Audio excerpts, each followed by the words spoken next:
আসসালামু আলাইকুম প্রিয় শিক্ষার্থীরা, টেকনিক ইজি এডুকেশনের পক্ষ থেকে আমি ফারজানা আক্তার ইতিশা আবারও চলে এসেছি তোমাদের মাঝে পরবর্তী টাইপ নিয়ে আলোচনা করব বলে। পূর্বে আমরা 3টি টাইপ নিয়ে আলোচনা করেছি, এবার আমরা চতুর্থ টাইপ নিয়ে আলোচনা করব। আমাদের চতুর্থ টাইপে যেটি রয়েছে সেটি হচ্ছে গ্রিক সভ্যতা। পৃথিবীর ইতিহাসে গ্রিক সভ্যতা খুবই গুরুত্বপূর্ণ একটি সভ্যতা। গ্রিক সভ্যতা হচ্ছে প্রাচীন ভূমধ্যসাগরীয় অঞ্চল নিয়ে যে সভ্যতাটি গড়ে ওঠে সেটি হচ্ছে গ্রিক সভ্যতা। এটি ক্রিট দ্বীপ, এশিয়ার মাইনের পশ্চিম উপকূল এবং গ্রিস উপদ্বীপের মূল ভূখণ্ড নিয়ে মূলত এই গ্রিক সভ্যতাটা গড়ে উঠেছে। ঠিক আছে, তাহলে আমরা এখন দেখব যে প্রথম প্রশ্নটি আমাদের কি আছে। আমাদের গ্রিক সভ্যতার প্রথম প্রশ্ন 51 নম্বর প্রশ্নটি হচ্ছে, গ্রিক সভ্যতার সাথে কয়টি সভ্যতার সংস্কৃতির নাম জড়িত? গ্রিক সভ্যতার সাথে কয়টি সভ্যতার সংস্কৃতির নাম জড়িত? আমরা জানি গ্রিক সভ্যতার সাথে মূলত 2টি সভ্যতার সংস্কৃতির নাম জড়িত। এটা খুবই ইম্পর্ট্যান্ট একটা কোয়েশ্চেন, এর জন্য এখানে 3 স্টার মার্ক দেওয়া আছে। আচ্ছা, গ্রিক সভ্যতার সাথে কয়টি সভ্যতার নাম জড়িত? 2টি সভ্যতার নাম জড়িত। একটি হচ্ছে ইজিয়ান সভ্যতা, আরেকটি একটি হচ্ছে মিনিয়ন সভ্যতা, অন্যটি হচ্ছে মাইসিনীয় বা ইজিয়ান সভ্যতা। তাহলে আমরা বলতে পারি গ্রিক সভ্যতার সাথে 2টি সভ্যতার সংস্কৃতির নাম জড়িত। তারপর দেখো পরবর্তী প্রশ্নটি হচ্ছে, ক্রিট দ্বীপে কোন সভ্যতা গড়ে উঠেছিল? ক্রিট দ্বীপে কোন সভ্যতা গড়ে উঠেছিল? আমরা জানি যে ক্রিট দ্বীপে মিনিয়ন সভ্যতা গড়ে উঠেছিল। ক্রিট দ্বীপে কোন সভ্যতা গড়ে উঠেছে? মিনিয়ন দ্বীপে মিনিয়ন সভ্যতা গড়ে উঠেছিল। কারণ আমরা শুরুতেই জেনেছি যে ক্রিট দ্বীপ, তারপরে হচ্ছে এশিয়া মাইনের পশ্চিম উপকূল, এগুলো নিয়েই মূলত গ্রিক সভ্যতা গড়ে উঠেছে। যেহেতু গ্রিক সভ্যতাকে 2টি ভাগে ভাগ করা হয়েছে, একটা মিনিয়ন সভ্যতা আর একটা হচ্ছে মাইসিনীয় সভ্যতা বা ইজিয়ান সভ্যতা। তাহলে আমরা বলতে পারি ক্রিট দ্বীপে কোন সভ্যতা গড়ে উঠেছে? মিনিয়ন সভ্যতা। সিন্ধু গড়ে ওঠেনি কেন? কারণ সিন্ধু সভ্যতা গড়ে উঠেছে মূলত সিন্ধু নদের অববাহিকায় গড়ে উঠেছে, তাই এটা হবে না। তারপরে এটি হচ্ছে এশিয়া মহাদেশকে এশীয় সভ্যতাও গড়ে ওঠেনি। তারপরে হচ্ছে মিশরীয় সভ্যতা, না, মিশরীয় সভ্যতা গড়ে উঠেছে নীল নদের অববাহিকায়, তাই এটা উত্তর হবে না। The correct answer is minion সভ্যতা। সঠিক উত্তরটি হবে মিনিয়ন সভ্যতা। এরপরে দেখো কোন সভ্যতাকে ইজিয়ান সভ্যতা বলা হয়? কোন সভ্যতাকে ইজিয়ান সভ্যতা বলা হয়? প্রথমেই দেখো, আমরা শুরুতেই বলেছিলাম যে গ্রিক সভ্যতাকে 2টি ভাগে ভাগ করা হয়েছে, একটি হচ্ছে মিনিয়ন সভ্যতা আর একটি হচ্ছে ইজিয়ান সভ্যতা। সেক্ষেত্রে আমরা ইজিলি বলতে পারি যে ইজিয়ান সভ্যতাই হচ্ছে কি গ্রিক সভ্যতার অন্তর্ভুক্ত। তাহলে কোন সভ্যতাকে ইজিয়ান সভ্যতা বলা হয়েছে? গ্রিক সভ্যতাকে। রোমান সভ্যতাকেও বলা হয়নি, মিশরকেও না। মিশরীয় সভ্যতাও বলা যাবে না, সিন্ধু সভ্যতাও বলা যাবে না, কারণ ইজিয়ান সভ্যতা সরাসরি গ্রিক সভ্যতার সাথে রিলেটেড। এর পরবর্তী প্রশ্ন, ঠিক আছে, তাহলে দেখো যে 54 নম্বরে কি আছে, গ্রিসে নগর রাষ্ট্র গড়ে উঠে কিভাবে? এটা খুবই ইম্পর্ট্যান্ট একটি কোয়েশ্চেন, আর এখানে কিন্তু 3 স্টার দেওয়া আছে, সো এটা অবশ্যই পড়তে হবে, এটা বাদ দেওয়া যাবে না কোনোভাবে। তারপর দেখো ভূমধ্যসাগর নিয়ে, না, গ্রিসের নগর রাষ্ট্র কিন্তু মূলত ভূমধ্যসাগর নিয়ে গড়ে ওঠেনি, ক্ষুদ্র বিভক্ত অংশ নিয়ে, এটাও উত্তর হতে পারে না। ক্ষুদ্র বা বিভক্ত অংশ নিয়ে এটি রাষ্ট্র গড়ে উঠতে পারে না। তারপর সমতল ভূমি নিয়ে, না, এটাও আমরা নগর রাষ্ট্র গড়ে ওঠার বৈশিষ্ট্যের মধ্যে পাইনি। সুতরাং এটার উত্তর কি হবে? প্রধান শহর নিয়ে, মেইন যে মূল শহরগুলো ছিল সেই মূল শহরগুলো নিয়ে কিন্তু গ্রিসে নগর রাষ্ট্র গড়ে উঠেছিল। এরপর দেখো 55 নম্বরে আছে, স্পার্টা সরকারের সামরিক শক্তি সঞ্চয়ের প্রয়োজন ছিল কেন? আচ্ছা, স্পার্টা হচ্ছে একটি নগর যেখানে সামরিক শাসন সমৃদ্ধ একটি নগর ছিল স্পার্টা। আচ্ছা, স্পার্টার সামরিক শক্তি সঞ্চয়ের প্রয়োজন ছিল কেন? আচ্ছা, আমরা অপশনগুলো দেখে নিব। শৃঙ্খলা নিয়ন্ত্রণ করার জন্য, না, এখানে ওদের শৃঙ্খলা নিয়ন্ত্রণ করার জন্য না, ক্ষমতা দীর্ঘস্থায়ী রাখার জন্য না, এরকম কোনো উদ্দেশ্য স্পার্টা সরকারের ছিল না। তারপর রাজ্যের আয়তন বৃদ্ধি করার জন্য না, এরকম কোনো উদ্দেশ্য কি ছিল না স্পার্টা সরকারের বা সামরিক সরকারের কি ছিল না, উদ্দেশ্য ছিল না। তাহলে ওরা মেইনলি কেন নিজেদের স্পার্টা সরকাররা কেন সামরিক শক্তি সঞ্চয় করতে চেয়েছিল বা করতে চেয়েছে? আচ্ছা, এটার উত্তর হবে নিজেদের যোদ্ধা জাতিতে পরিণত করার জন্য স্পার্টা সরকার বা স্পার্টা নগর রাষ্ট্রের সামরিক শক্তির সচল রাখার জন্য এবং নিজেদেরকে একটা যোদ্ধা জাতিতে শক্তিশালী জাতি হিসেবে রূপান্তর করার জন্যই মেইনলি নিজেদের এই যে কি যেন স্পার্টা সরকার সামরিক শক্তি সঞ্চয় করেছিল। তাইলে এটার উত্তর হবে ঘ নাম্বার। এরপর দেখো পেরিক্লিসের শাসনামলকে কেন স্বর্ণযুগ বলা হয়?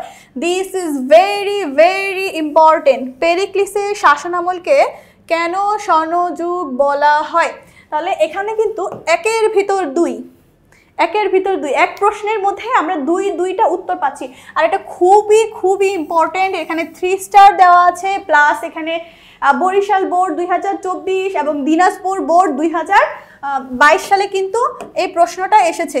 আচ্ছা, পেরিক্লিসের শাসনামলকে, তাহলে আমরা এটা যদি প্রশ্নে আসে যে কোন শাসকের শাসনামলকে স্বর্ণযুগ বলা হয়, তাহলে আমরা উত্তর দিতে পারবো যে পেরিক্লিসের শাসনামলকে, এই যে পেরিক্লিসের শাসনামলকে বলা হয় স্বর্ণযুগ। আচ্ছা, কেন স্বর্ণযুগ বলা হয় এটা জেনে নিই। আচ্ছা, প্রশাসনিক পদে সাধারণ মানুষ নিয়োগ পেয়েছিল বলে না, এটা কেন স্বর্ণযুগ বলার কোনো কারণ হতে পারে না। বিচার বিভাগে পদোন্নতি বৃদ্ধি করা হয়েছিল বলে না, এটাও না। তাহলে কি হতে পারে? অর্থনৈতিক উন্নয়ন ঘটেছিল না, অর্থনৈতিক উন্নয়ন ঘটেছিল বলে যে স্বর্ণযুগ বলা হয়, ব্যাপারটা এরকমও ছিল না। এরপর আছে রাষ্ট্রীয় নীতি নির্ধারণে সাধারণ মানুষের অংশগ্রহণ। মূলত পেরিক্লিসের সময়ে সকল নাগরিকদের যত চাওয়া পাওয়া ছিল বা তাদের অধিকার আদায়ের ব্যাপারটা পেরিক্লিস খুবই সূক্ষ্মভাবে চিন্তা করেছেন এবং বিচার করেছেন। এই কারণে রাষ্ট্রীয় নীতি নির্ধারণে সাধারণ মানুষ অংশগ্রহণ করতে পারত বিধায় পেরিক্লিসের সময়কে স্বর্ণযুগ বলা হয়। Very very important. পেরিক্লিসের শাসনামলকে কি বলা হয়? স্বর্ণযুগ বলা হয়। কেন বলা হয়? কারণ রাষ্ট্রীয় নীতি নির্ধারণে বা রাষ্ট্রের কোনো কাজে, গুরুত্বপূর্ণ কাজে নাগরিকদের ছিল কি অবাধ অংশগ্রহণ, নাগরিকদের ছিল মত প্রকাশের পূর্ণ স্বাধীনতা, নাগরিকরা তাদের অধিকার আদায়ের কথা বলতে পারত এবং অধিকার আদায় করতে পারত। এই কারণে বলা হয় পেরিক্লিসের সময়কে পেরিক্লিসের শাসনামলকে স্বর্ণযুগ বলা হয়। আমাদের এর পরবর্তী প্রশ্ন, আচ্ছা এর পরবর্তী প্রশ্ন হচ্ছে 57 নাম্বারটা, গণতন্ত্রের সূচনা হয় কোথায়? অ্যাথেন্সে। পেরিক্লিসের আমলে যেহেতু স্বর্ণযুগ বলা হয়, কারণ ওই সময়ে সাধারণ জনগণের কি ছিল? পূর্ণ অধিকার ছিল, তাদের পূর্ণ স্বাধীনতা ছিল, তাদের মত প্রকাশের অধিকার ছিল। মূল কথা যে একমাত্র পেরিক্লিসের সময়ে কি করতে পারতো সাধারণ জনগণ? তাদের গণতান্ত্রিক অধিকারগুলা আদায় করতে পারত। তাহলে আমরা সহজেই বলতে পারতেছি যে গণতন্ত্রের সূচনা হয় পেরিক্লিসের মাধ্যমে, আর পেরিক্লিস ছিলেন অ্যাথেন্সের শাসক। তাহলে গণতন্ত্রের সূচনা হয় কোথায়? অ্যাথেন্সে। আমরা ইজিলি বলতে পারতেছি গণতন্ত্রের সূচনা হয় অ্যাথেন্সে। মিশরে গণতন্ত্রের সূচনা হয় না। স্পার্টা ছিল সামরিক ভিত্তিক, সামরিক আইনের পরিপূর্ণ ছিল স্পার্টা, এবং ওইখানে জনগণের দিকটা চিন্তা করা হতো না। তারপরে রোমও ছিল না। সুতরাং আমরা বলতে পারি গণতন্ত্রের সূচনা হয় অ্যাথেন্সে, যেহেতু অ্যাথেন্সে কি করতো? পেরিক্লিস শাসন করতো। এটা খুবই ইম্পর্টেন্ট। এখানে 3 স্টার দেওয়া আছে। এটা যশোর বোর্ড 2025 এবং সিলেট বোর্ড 2025 সালে এসেছে। আমাদের এর পরবর্তী প্রশ্ন, অ্যাথেন্সে চূড়ান্ত গণতন্ত্র প্রতিষ্ঠা করেন কে? আমরা একটু আগেই পড়েছিলাম যে অ্যাথেন্সে গণতন্ত্র প্রতিষ্ঠা করেন কে? পেরিক্লিস। তার মানে এখানে উত্তর কি হবে? সোলন না, সে গণতন্ত্র প্রতিষ্ঠা করেনি। পেসিস্ট্রেডাস না, সেও না। তারপরে রাজা ফিলিপস না, সেও কি করেনি? অ্যাথেন্সে বা চূড়ান্ত গণতন্ত্র প্রতিষ্ঠা করেনি। তাহলে আমাদের উত্তর কি পেয়ে যাচ্ছি? যে পেরিক্লিস। পেরিক্লিস কি করেছে? অ্যাথেন্সে চূড়ান্ত গণতন্ত্র প্রতিষ্ঠা করেছে, সাধারণ মানুষের জন্য সার্বিক সুবিধা প্রদান করেছে, সাধারণ মানুষের সুযোগ সুবিধার কথা চিন্তা করেছে, তাদের অধিকার আদায়ের লক্ষ্যে কাজ করেছে। এরপর আধুনিক ইতিহাসের জনককে, ভেরি ভেরি ইম্পর্টেন্ট। 3 স্টার দেওয়া আছে। এটা দিনাজপুর বোর্ড 2025 এসেছে। রিপিট হওয়ার পসিবিলিটি 90%। তারপর দেখো আধুনিক ইতিহাসের জনককে, লিওপোল্ড ফন ল্যাঙ্কে। এটা খুবই ইম্পর্টেন্ট। আধুনিক ইতিহাসের জনককে বলা হয় লিওপোল্ড ফন ল্যাঙ্কে। আর ইতিহাসের জনককে হেরোডোটাস। যদি শুধুমাত্র ইতিহাসের জনককে আসে তখন তোমরা দিবা হেরোডোটাস, আর যখন আসবে আধুনিক ইতিহাসের জনককে তখন তোমরা দিবা লিওপোল্ড ফন ল্যাঙ্কে। এই দুইটার ক্ষেত্রে কিন্তু একটু সতর্কতা বজায় রাখতে হবে আমাদের, কেননা আধুনিক কথাটি থাকলেই এক রকমের উত্তর হবে, আর যদি আধুনিক কথা না থাকে শুধুমাত্র আসে ইতিহাসের জনককে হেরোডোটাস। ঠিক আছে। তারপর সক্রেটিসের শিক্ষার মূল লক্ষ্য কি ছিল? সক্রেটিস কে ছিলেন? সক্রেটিস ছিলেন হচ্ছে একজন প্রখ্যাত ইতিহাসবিদ এবং তিনি ছিলেন কি গ্রিসের প্রাচীন গ্রিসের একজন ইতিহাসবিদ। তারপরে দেখো সক্রেটিসের মূল শিক্ষা কি ছিল? সক্রেটিসের মূল শিক্ষা কি ছিল?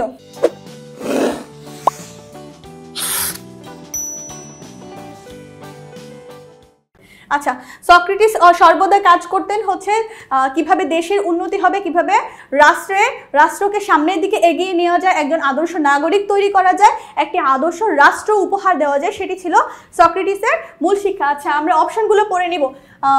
আদর্শ রাষ্ট্র ও সৎ নাগরিক গড়ে তোলায় আমরা ইতিমধ্যে এটা বুঝে ফেলেছি যে সক্রেটিসের মূল শিক্ষা কি হতে পারে? আদর্শ রাষ্ট্র ও সৎ নাগরিক গড়ে তোলা, এটি কারণ হতে পারে। তারপর সামাজিক উন্নয়ন, না এটা সামাজিক উন্নয়ন, হ্যাঁ অবশ্যই সামাজিক উন্নয়ন একটা কারণ, কিন্তু এখানে সামাজিক উন্নয়নের থেকে আদর্শ রাষ্ট্র ও সৎ নাগরিক গড়ে তোলাটা বেশি ইম্পর্টেন্ট এবং এটা বেশি অ্যাপ্রোপ্রিয়েট। তারপরে দেখো সামাজিক উন্নয়ন, এটা স্পেসিফিক্যালি উনি সামাজিক উন্নয়ন ওনার মূল লক্ষ্য ছিল না। রাজনৈতিক উন্নয়নও সক্রেটিসের শিক্ষার মূল উদ্দেশ্য বা লক্ষ্য ছিল না। তারপর ব্যবসা বাণিজ্যের উন্নয়ন, ব্যবসা বাণিজ্যের উন্নয়নও সক্রেটিসের শিক্ষার মূল লক্ষ্য বা উদ্দেশ্য ছিল না। এরপর দেখো সক্রেটিস কে ছিলেন, 61 নাম্বার, সক্রেটিসের শিষ্য কে ছিলেন?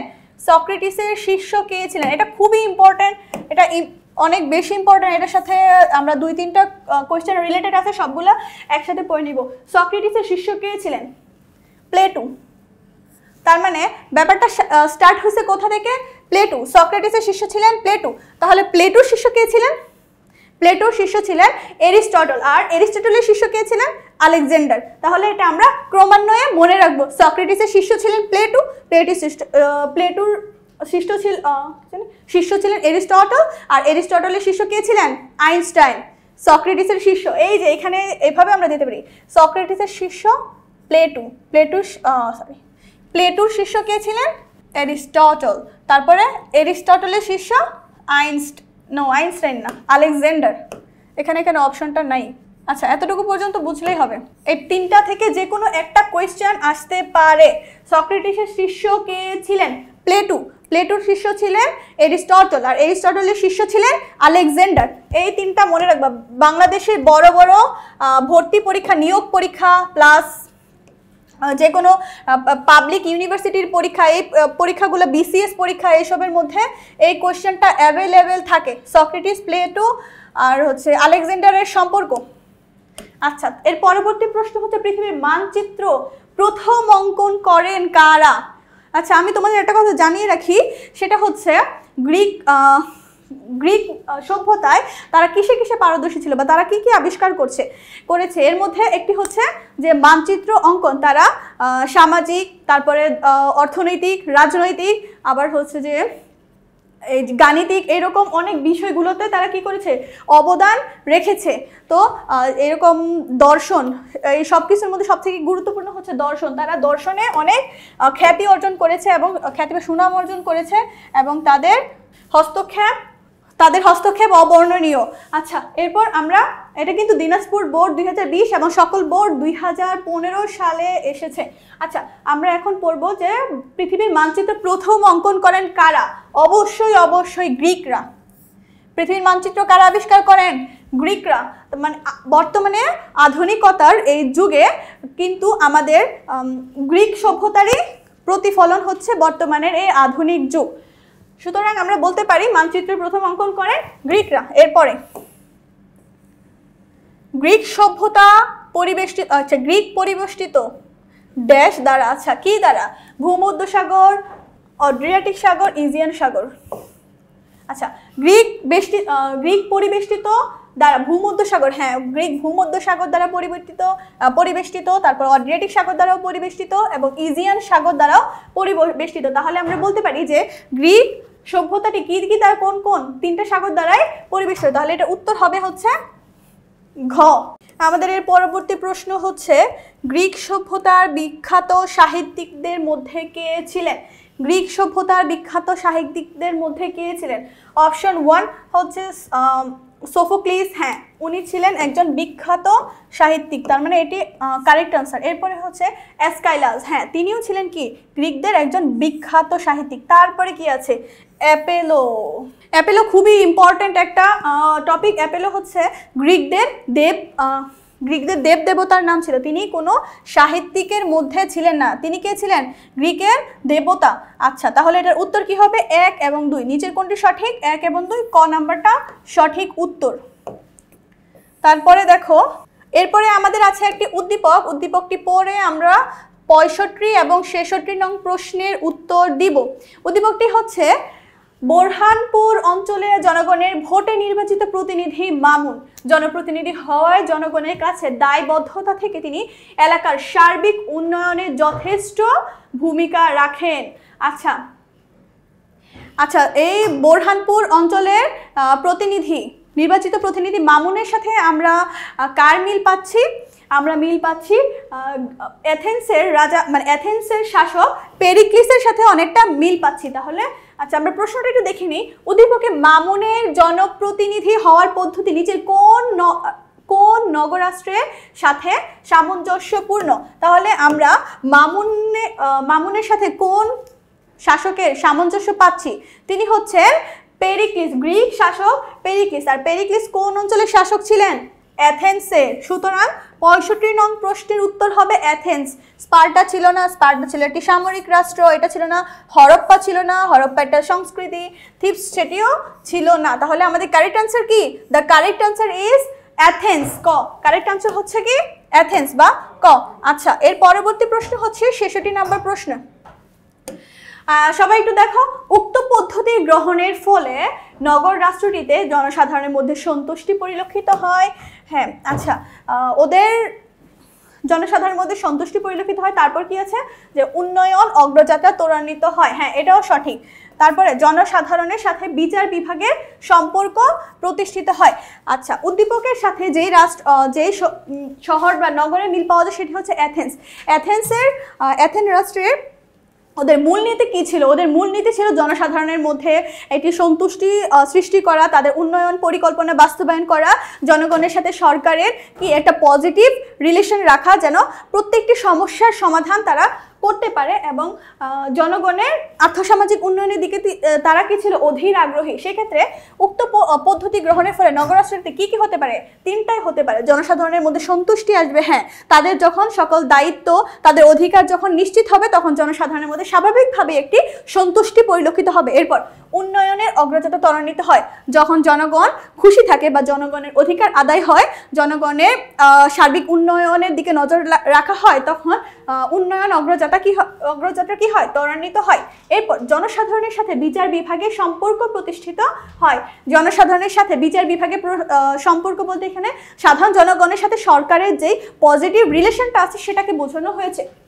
নিচের কোনটি সঠিক? তার মানে 1, 2, 3 তিনটাই যেহেতু সঠিক তাহলে আমরা বলতে পারি যেটা ঘ নাম্বারটা হচ্ছে কারেক্ট আনসার। এরপর আমাদের এর পরের প্রশ্ন হচ্ছে নিচের অনুচ্ছেদটি পড়ো এবং 67 ও 68 নং প্রশ্নের উত্তর দাও। আচ্ছা নিচের অনুচ্ছেদটি পড়ে নিয়ে চলো। বর্তমানে পৃথিবীতে সবথেকে জনপ্রিয় শাসন ব্যবস্থা হলো জনগণের শাসন। জনগণের শাসন কার আমলে ছিল? পেরিক্লিসের আমলে ছিল, অর্থাৎ অ্যাথেন্সে ছিল জনগণের শাসন, যার জন্ম হয় প্রাচীন গ্রিসের অ্যাথেন্সে। আমরা এখানে এতটুকু দেখেই বুঝতে পারছি। এরপর দেখো আমরা 67 নম্বরে ছিলাম। হ্যাঁ এই তো। আচ্ছা অনুচ্ছেদটি কোন ধরনের শাসন ব্যবস্থার কথা বলা হয়েছে? অনুচ্ছেদটিতে কোন ধরনের শাসন ব্যবস্থার কথা বলা হয়েছে? খুবই ইম্পর্টেন্ট, 3 স্টার মার্ক করা আছে। তাহলে আমরা এটা বুঝে ফেলেছি যে গণতন্ত্র, অবশ্যই গণতন্ত্র। সমাজতন্ত্র মানে কি? যে সমাজতন্ত্র ভিত্তিক শাসন ব্যবস্থা কীরকম? যে শাসন ব্যবস্থা সরকারে কি থাকে? প্রধান থাকে এবং সরকার কর্তৃক যে কোনো সিদ্ধান্ত জনগণকে মেনে নিতে হয়, হোক সেটা জনগণের জন্য অকল্যাণকর। আর একনায়কতন্ত্র কি? একজন সরকার থাকবে, সে যা বলবে তাই হবে এবং তার সিদ্ধান্ত অনুযায়ী সকল শাসন পরিচালিত হবে। এরপরে হচ্ছে রাজতন্ত্র, না এটাও না। তাহলে উত্তর কি হবে? গণতন্ত্র। তারপর এই ধরনের শাসন ব্যবস্থার ফলে জনগণের কার্যকরী অংশগ্রহণ নিশ্চিত হয়। আচ্ছা এই ধরনের শাসন ব্যবস্থার ফলে কি কি হয় সেটা জেনে নিই চলো। জনগণের কার্যকর অংশগ্রহণ নিশ্চিত হয়, হ্যাঁ জনগণের কার্যকর অংশগ্রহণ নিশ্চিত হয়। জনগণের মৌলিক মানবাধিকার নিশ্চিত হয়, হ্যাঁ এটাও সঠিক। স্বাধীনতার নিশ্চয়তা থাকে, হ্যাঁ এটাও সঠিক।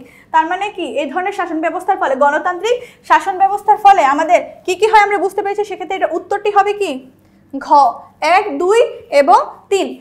আজকের ক্লাস এই পর্যন্তই ছিল। আশা করি সবাই বুঝতে পেরেছো, কারো কোনো সমস্যা নেই। ইনশাল্লাহ এতটুকু পড়লে তোমাদের অনেকগুলো কমন পড়ার পসিবিলিটি আছে। দেখা হচ্ছে নেক্সট ভিডিওতে। ততক্ষণ পর্যন্ত সবাই ভালো থাকবেন, সুস্থ থাকবেন। আল্লাহ হাফেজ।